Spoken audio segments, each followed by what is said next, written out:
it's suing Amazon. Newswatch starts right now.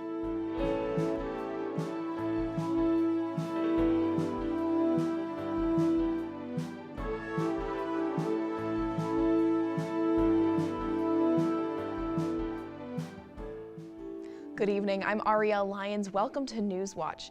Tonight, the Athens City School District will be voting on whether or not a $21 million bond issue to finish the Athens High School project will be on the ballot this fall.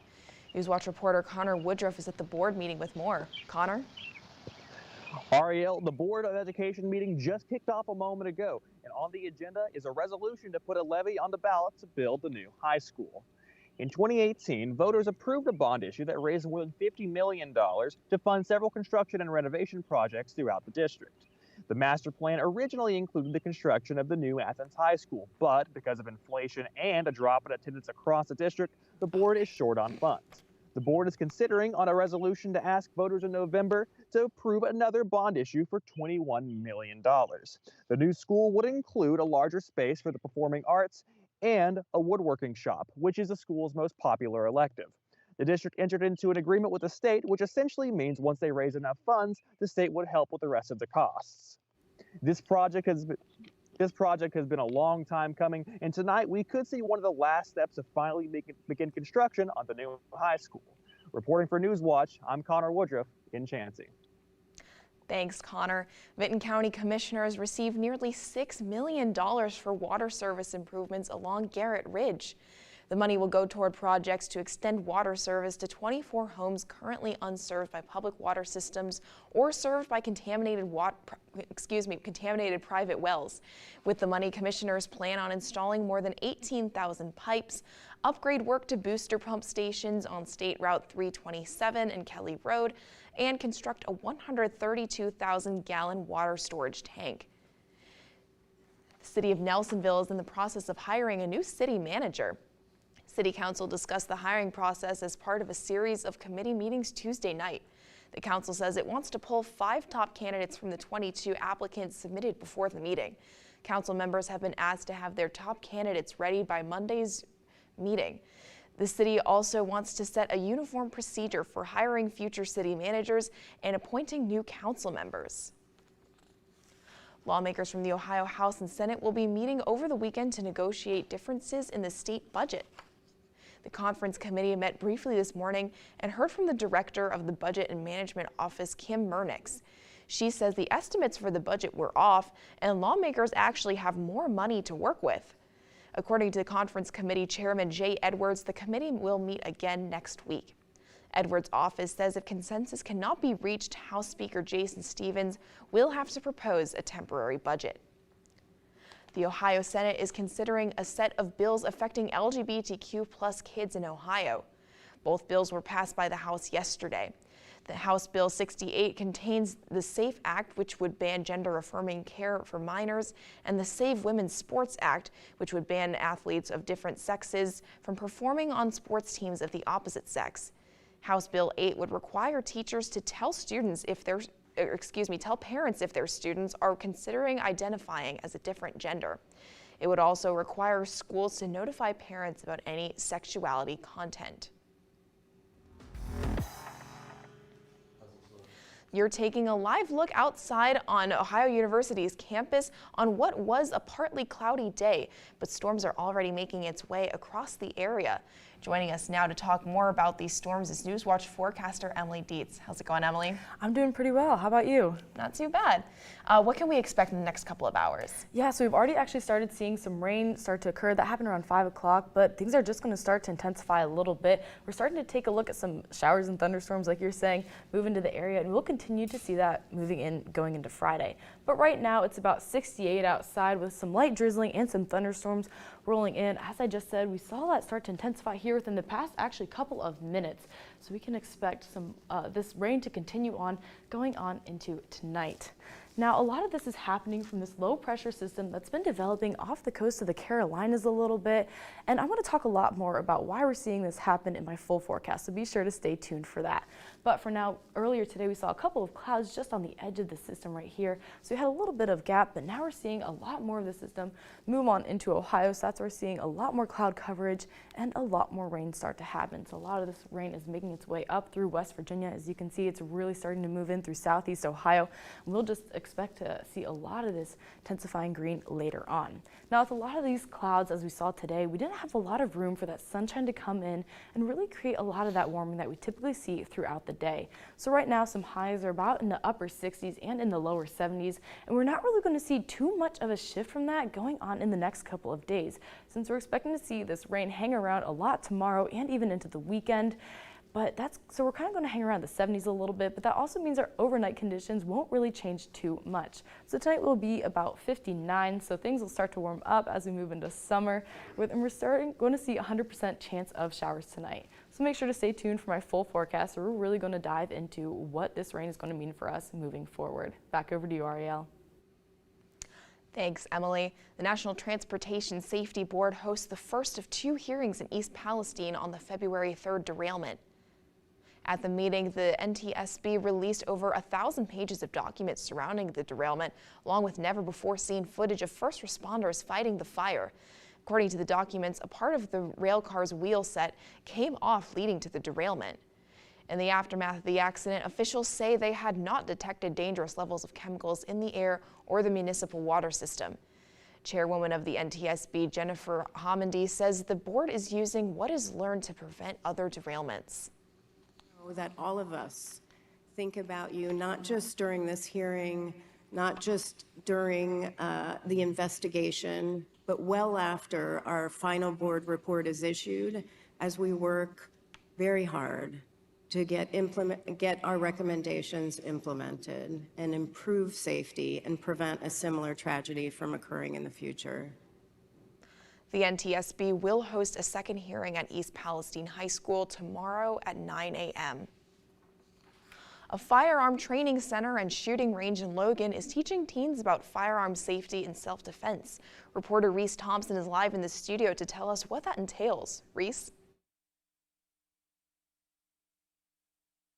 Introduces a different teaching approach to weapon safety for teens.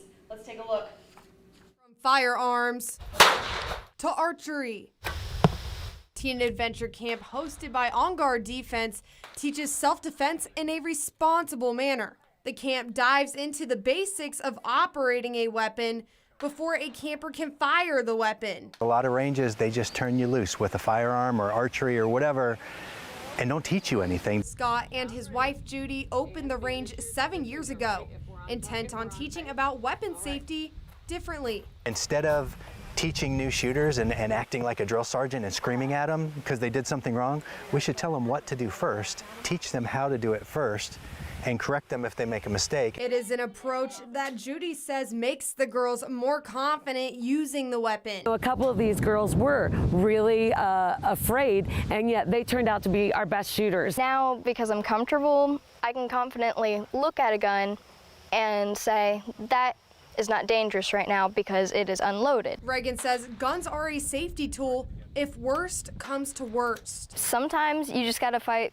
their weapon with one alike. Kind of like a fire extinguisher. I have fire extinguishers here just in case. That's why we have guns. Judy says after experiencing an unsafe situation, people often want to learn how to use guns to ensure safety. Ladies in particular that come to me have had been involved in a critical incident before, maybe, or something has gotten them to the point where they feel unsafe and they know they need to take the next step. At On Guard Defense, teaching people how to protect themselves is the top priority. Judy says seeing the confidence grow on the girls throughout the camp is rewarding for her. Reporting for Newswatch, I'm Reese Thompson, live in studio. Thanks, Reese. Coming up after the break, the U.S. Coast Guard says a missing submersible suffered a catastrophic implosion. Plus, the Federal Trade Commission is suing Amazon. What this means for your subscription. We've had a cloudy and rainy week, and unfortunately, that's not going to leave anytime soon. More on what we can expect when Newswatch returns. On Hemingway. In order to have something new to write, he had to have something new to live. Atop the literary world, Hemingway seeks new challenges. I think ordinary life was anathema to him. Reports from the front lines in Spain. In the morning, the roaring burst of a high-explosive shell wakes you. And falls in love with Martha Gellhorn. Martha was a woman who would not back down. When Hemingway continues. Thursday at 9 on WOUB. Here's what's new this month with Passport. I just want to get to the bottom of it. Why should you risk your neck? Because somebody has to. I would do anything to get some answers. You can't solve them all, Ridley. It's like a big love story. These and all your favorite shows are available with Passport. Support your PBS station and stream more with Passport on the PBS app. Next time on Antique Roadshow, this is William. This is Jasmani. And these are letters from a baseball legend. I personally have not encountered a Jackie Robinson handwritten letter collection or item from this young. Wow. What else did Jasmani say about this Hall of Famers ephemera? Find out next time on Antiques Roadshow from Tucson, Arizona. Monday at 8 on WOUB. The unthinkable happened. On Finding Your Roots, Broadway legends Audra McDonald. Talk about respecting your elders. I respected them anyway, but... And Mandy Patinkin. I feel more alive from this journey. Ancestors who thrived. I'm so proud of him. And those who were lost. This is insanity. Plus... You want to meet your cousin? I do. Are you kidding me? Finding Your Roots. Tuesday at 8 on WOUB.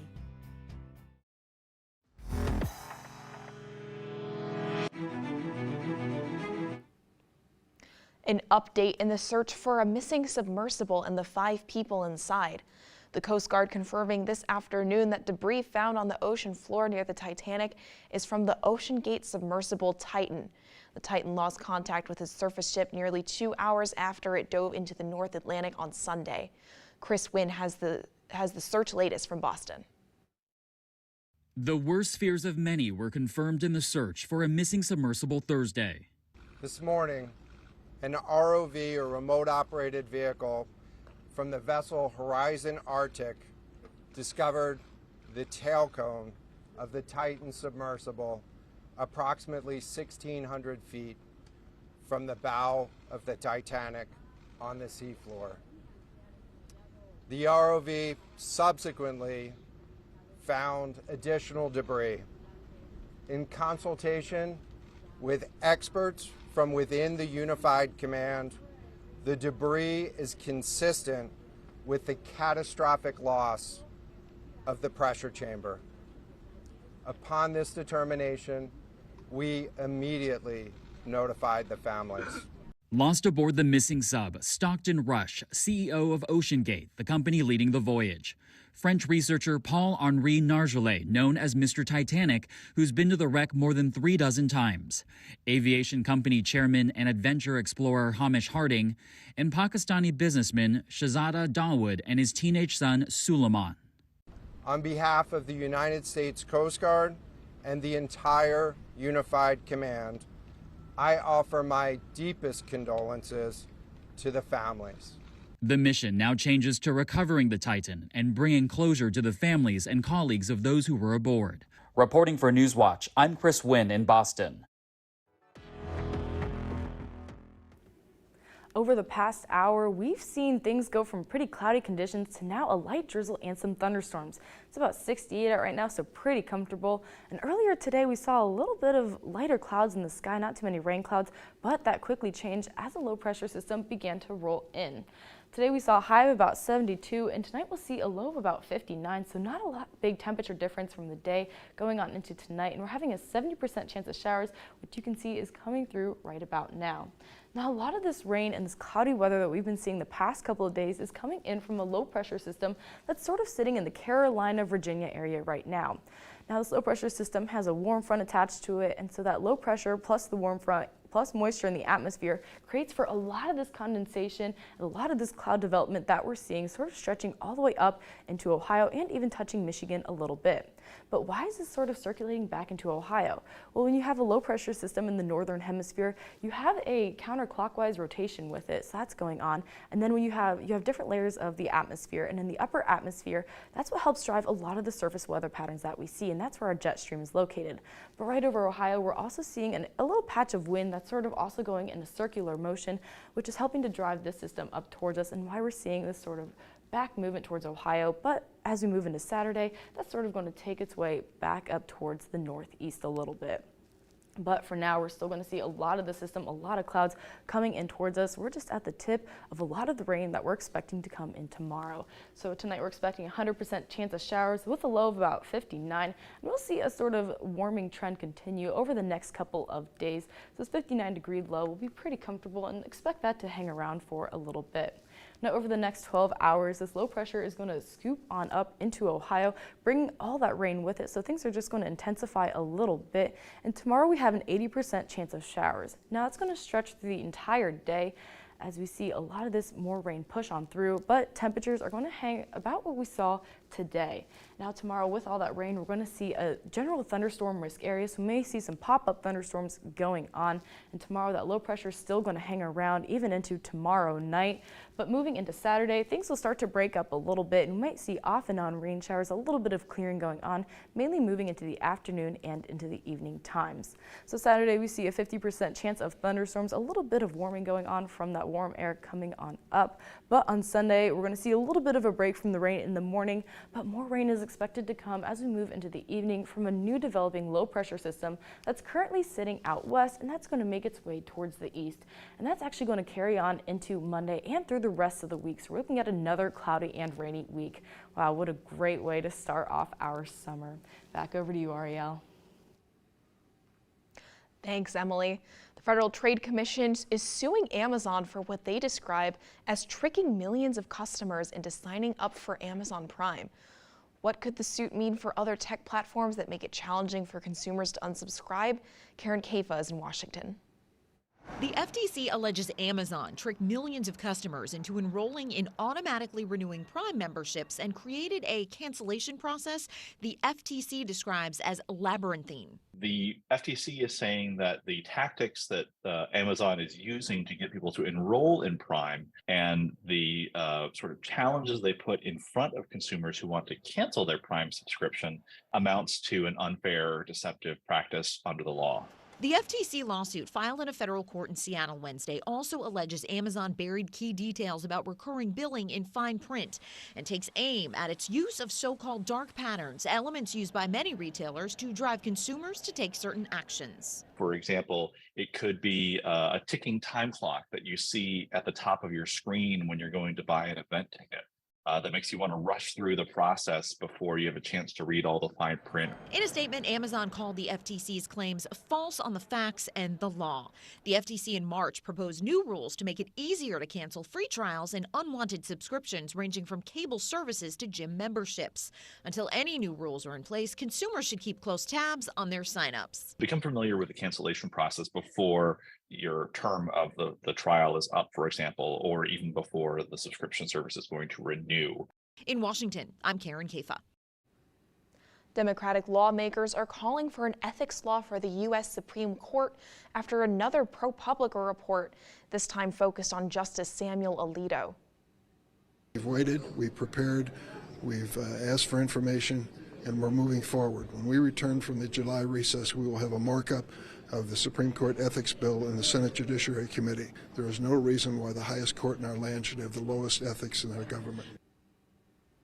A ProPublica investigative piece reports Supreme Court Justice Samuel Alito of an ethics impropriety in 2008. It says he rode on the private jet of billionaire Paul Singer to a luxury fishing trip. The report says Alito didn't report the vacation, and Singer's hedge fund later came before the court at least 10 times. Alito's response is in a Wall Street Journal op-ed that actually came out before the investigative piece. He says he was just filling an empty seat on the jet, so he thought his travel wouldn't cost extra. Alito says he stayed at a lodge for free, but didn't believe he had to report that at the time. Alito writes that he's barely spoken with Singer over the years. The billionaire spokesperson says the two never discussed Singer's business interests. The House votes to move an impeachment resolution for President Joe Biden to committee. The controversial measure introduced by Republican Congresswoman Lauren Boebert, would have forced members to go on record on impeachment. Boebert's resolution had divided House Republicans, with many members expressing frustration with the push to force a vote on the politically contentious issue. Speaker Kevin McCarthy urged his GOP conference to vote against the resolution. A number of House Republicans have filed articles of impeachment against Biden since the party took the House majority. 3 ways to ease body aches and pains. And to stay up to date on the latest from Newswatch, check us out on Instagram, Twitter, and YouTube.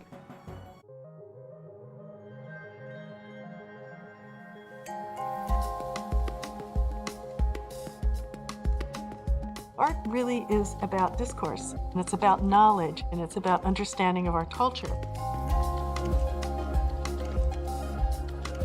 I am quite compelled by things that just barely work.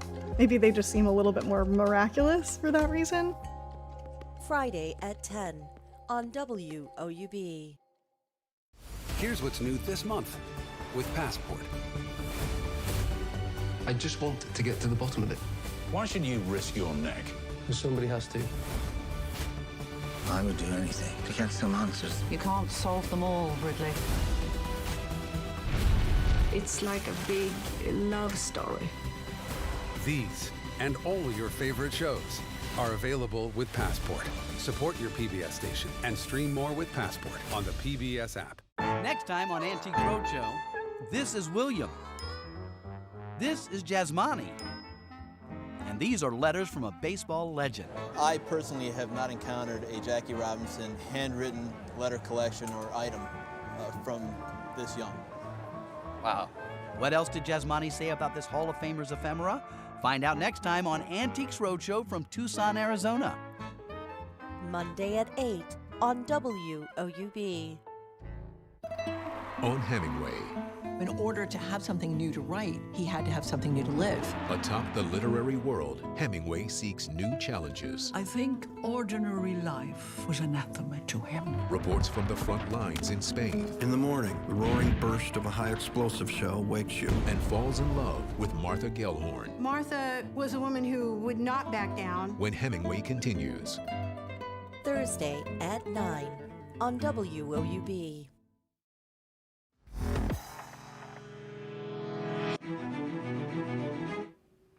Millions of Americans suffer chronic pain. It can have a huge impact on quality of life, careers, even mental health. Mandy Gaither has more with a chiropractor on 3 simple ways to ease aches and pains. From exercising to sitting at a desk for long periods or just carrying around tension and stress, our bodies bear the brunt of everything we do. I've just noticed that there's a way increased amount of just normal aches and pains. Cleveland Clinic chiropractor Andrew Bang says there are 3 simple ways to ease common aches and pains. First, try heat. You can use a heating pad. You can use those rice socks to heat up in the microwave. Second, gently stretch muscles that get tight. He says to start with a long stretch, holding it for 1 minute, then ease yourself into 2-minute stretches on each tight muscle group. Lots of us fall into that stretching for 5 to 10 seconds, thinking that's sufficient. It feels good, but it's not enough time on the muscle to get it to relax completely. Bang says people who are sedentary may have muscles that are too loose. As you're sitting, you're actually stretching some muscles like your glutes, your buttocks, and oftentimes you're stretching your low back muscles too much and even your neck as you stoop forward to look down at your keyboard, papers, and your computer screen. To tighten muscles, Bang says his third tip is to do isometric exercises. That's essentially squeezing a muscle tight together, and that will shunt blood through the area. It will cause metabolites that build up inside. Those chemicals that cause pain inside the muscle groups, kind of force them out as you squeeze. For Health Minute, I'm Mandy Gaither. Bang says the more people sit, the more they complain of soreness. To prevent pain, Bang says to keep moving. He says if you never allow yourself to be stuck in one position for too long, it'll help you avoid getting sore. When we return, firefighters come to the rescue. But first, here's a look at what's coming up tonight on your public television station. The unthinkable happened. On Finding Your Roots, Broadway legends Audra McDonald Talk about respecting your elders. I respected them anyway, but... and Mandy Patinkin. I feel more alive from this journey. Ancestors who thrived I'm so proud of him. and those who were lost. This is insanity. Plus, You want to meet your cousin? I do. Are you kidding me? Finding Your Roots. Tuesday at 8 on WOUB. Next time on Antique Roadshow, this is William. This is Jasmani. And these are letters from a baseball legend. I personally have not encountered a Jackie Robinson handwritten letter collection or item from this young. Wow. What else did Jasmani say about this Hall of Famer's ephemera?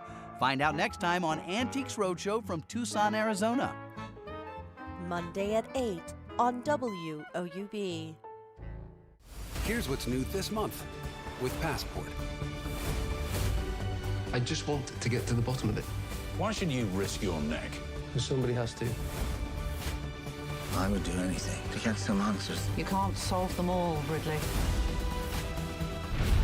It's like a big love story. These and all your favorite shows are available with Passport. Support your PBS station and stream more with Passport on the PBS app.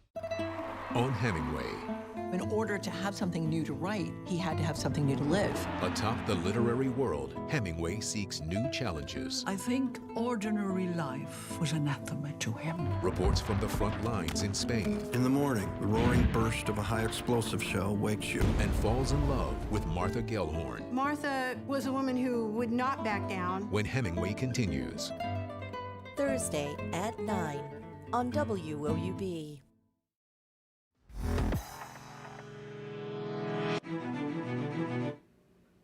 Finally tonight, here's a dose of warm and fuzzy. Firefighters saved the day in Ohio when 10 ducklings fell into a storm sewer and got stuck. The crew from the Middlefield Fire Department rescued the ducklings yesterday.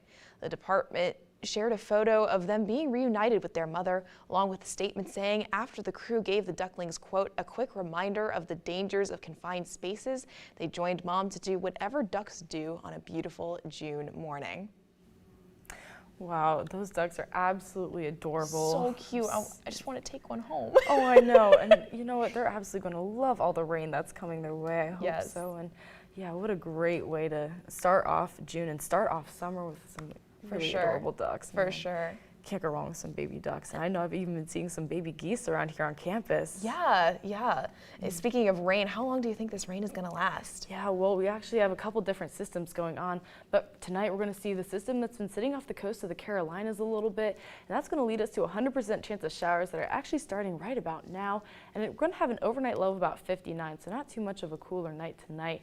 But that low pressure system is going to keep spinning up towards Ohio, and we're going to see that moving on into a lot on Friday, and that's going to carry on even a little bit into Saturday morning. But tomorrow we're going to look at temperatures very similar to today, with an 80% chance of showers stretching all the way throughout the day. But on Saturday, things will start to break up. But if you look out west, we can see a low pressure system developing out there, and that's actually going to make its way east. And so that's going to produce the rain that we're going to start looking at moving into Sunday evening and all the way through next week. So Monday is looking like a 70% chance of showers with a little bit of an increase in temperature up into the 80s, but that's not going to last too long because Tuesday and Wednesday we are back down into the 70s. That will sort of sustain through next week. So another cloudy and rainy week is ahead. Thanks, Emily. That does it for our broadcast this evening. Thanks for watching. For Emily Dietz, I'm Arielle Lyons. Stay tuned for the PBS NewsHour coming up next. And remember, you can find the latest anytime at woub.org and follow us on social media. Have a great night. Because of my move that I had neglected sending in my donation, it interfered with my enjoyment of the programs. To assuage that guilt, I donated my car. Once I donated my car, I sat back and thoroughly enjoyed all those shows.